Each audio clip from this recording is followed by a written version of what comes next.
There's so many nerves. Everyone's on edge right now. I know both candidates, both parties. All we can do right now really is watch and wait for this race to be called. We've seen your comments on social media saying we should know who the president is already. With a race this close, though, political experts say it's not really normal to not have, it's normal to not have a winner. But this may not be the longest time we wait for results. 10 Tampa Bay's Angelina Salcido walks you through history. Election day is threatening to stretch into election week, and I'm sure that many of you are glued to your phones waiting to see when this race is going to be called.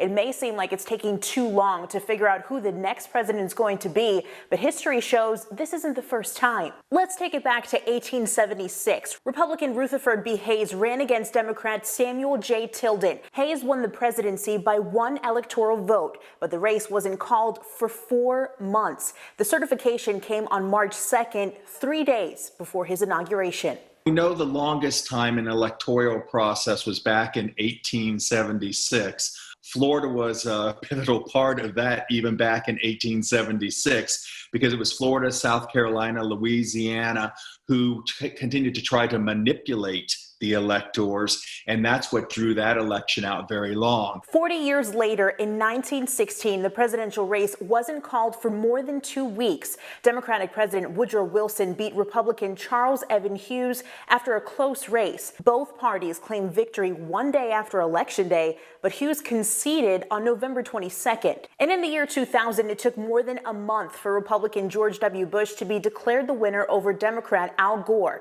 And it all came down to Florida after confusion over the tally of the votes led to a recount. We just had a complete meltdown in our ability to count ballots. We had something like punch cards and so forth. Now we have scantrons. 20 years later, political experts say it isn't unusual not to have a clear winner on Election Day.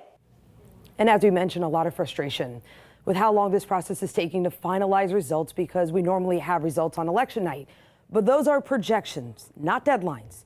Those are not final results that we get on election night. But of course, there are deadlines for when those results need to be finalized. So let's take a deeper dive into when they are. For each state, that deadline for final results differs. The earliest of the states that we're still watching right now tonight is Georgia. Their deadline is November 20th. The latest is Nevada, who needs to be done on December 1st. Each state's electors for the Electoral College get together on December 14th to cast their ballots, their votes. Then on January 6th, Congress counts electoral votes.